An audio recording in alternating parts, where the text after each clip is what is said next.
Well, hey guys, Wandering Graybeard here. I wanted to show you a project I'm working on.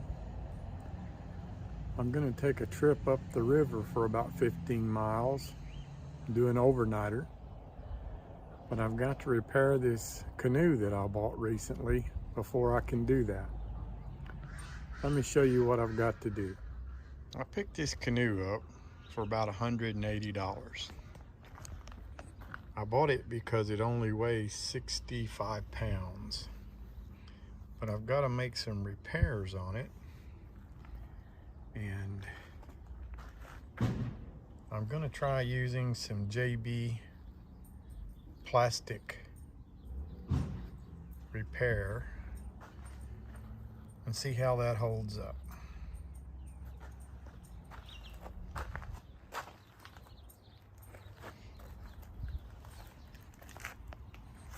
Well, it's not a bad looking canoe.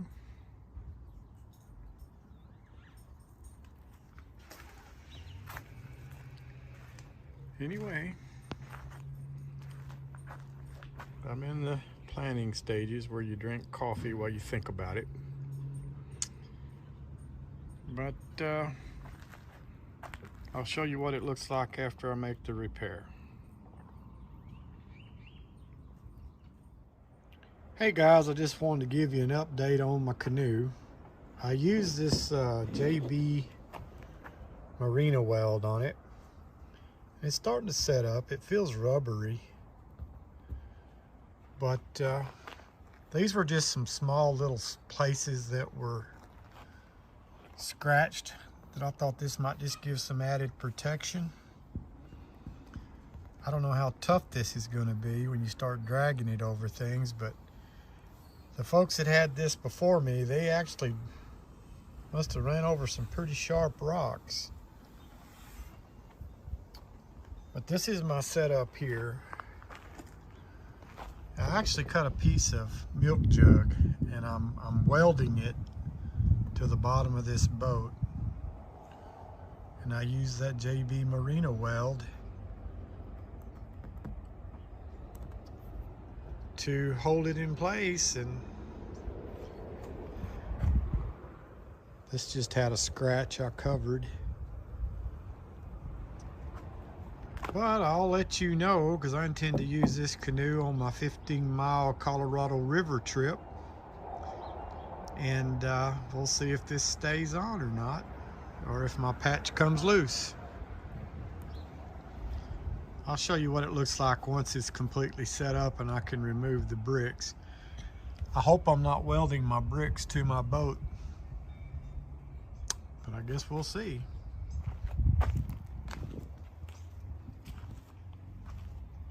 It's the only way I could think of to help hold it in place.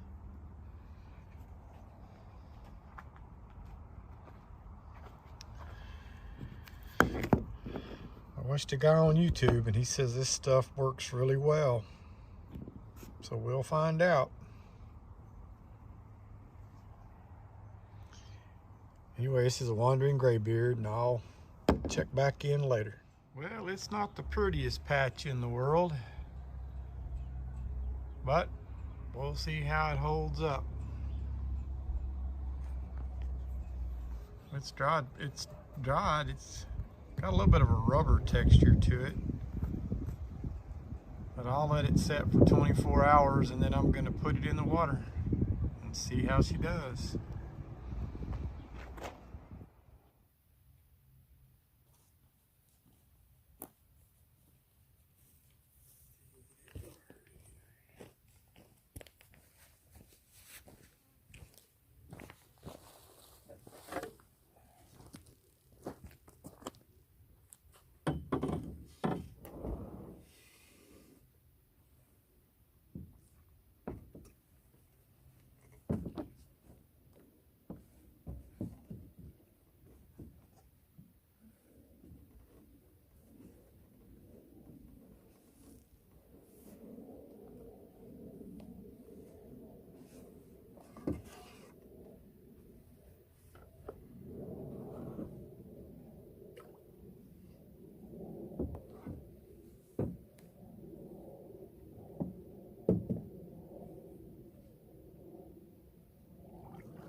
One of the things I mentioned earlier was that I plan to do this river trip probably in January.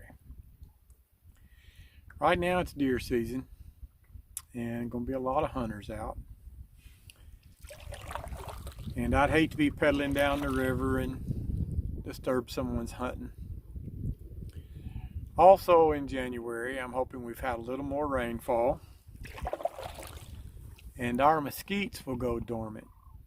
And that'll help water flow a little more in these streams, hopefully raise the water level up in the river so that I'm not having to walk quite so much, because I counted over 70 places where I might have to walk up to 100 yards because of gravel bars and such. And so that's my reasoning for the January. It'll be a little cool. I'm thinking about investing in some waders, so when I do have to walk, it won't be so bad. I'm thinking that there will be enough water level. I should be able to line the canoe as I go. I shouldn't have to carry it in too many places.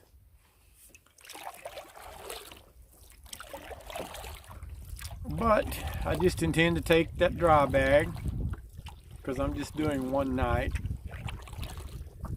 And so I can throw that on my back and then carry the canoe if I have to. Now, a little history about this canoe. I bought this canoe from a gentleman in Midland. And he used to be a Boy Scout leader. But he also told me that his sons had canoed the boundary waters. Now, whether this canoe was part of that or not, I don't know, but he said he had sold several canoes and this was the last one. I think the others were probably a fiberglass type canoe. But being a Boy Scout leader, because he raised boys,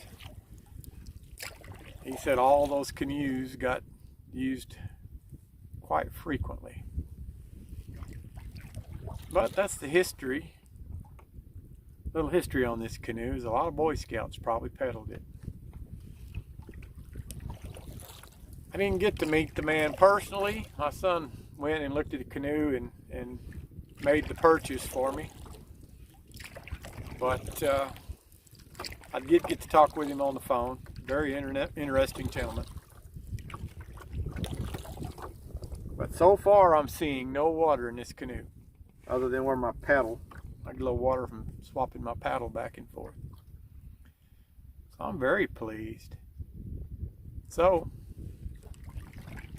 we're going to pedal back toward the shore, load up, and head toward the house since I didn't bring my fishing pole. Not a very good redneck, am I?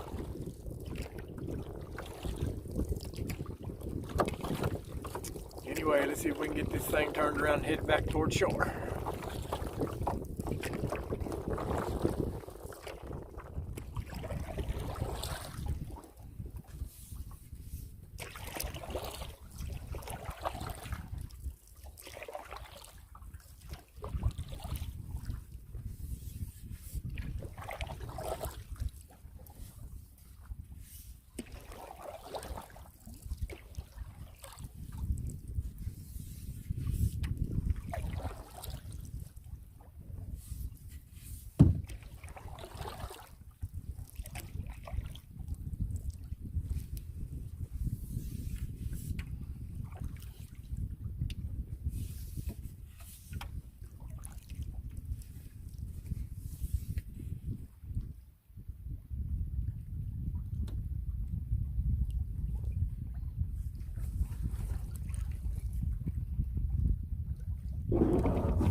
Well,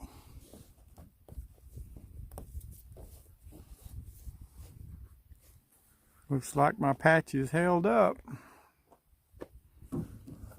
They all look pretty good.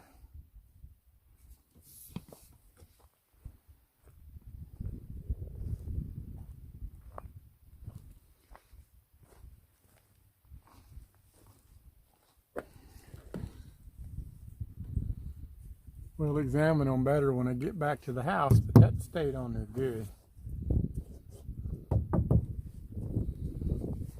Hey guys, I wanted to show you the dry bag that I'm going to use for my river trip. Guided gear. I bought this from Sportsman's Guide. It's a 45 liter.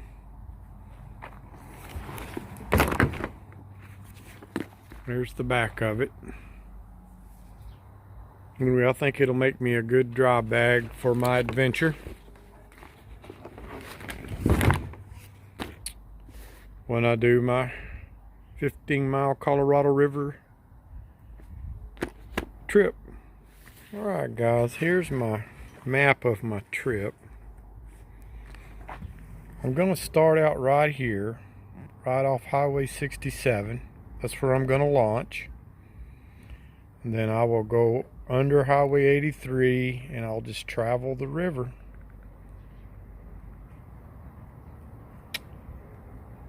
And my ultimate goal is to get to Wilson's Crossing.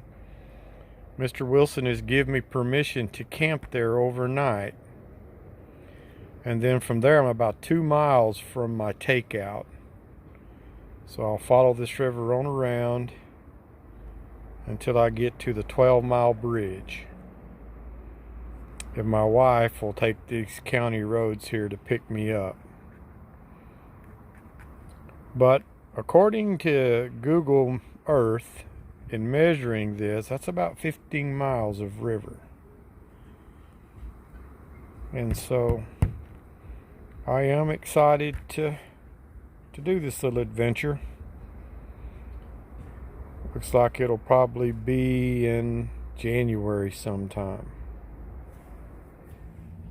Okay guys, one last thing. If there's someone out there that would like to join me on this river trip, then reach out to me. You can contact me at wanderinggraybeard@gmail.com, and we'll get together, make some plans, and do it. It's the Wandering Graybeard saying adios.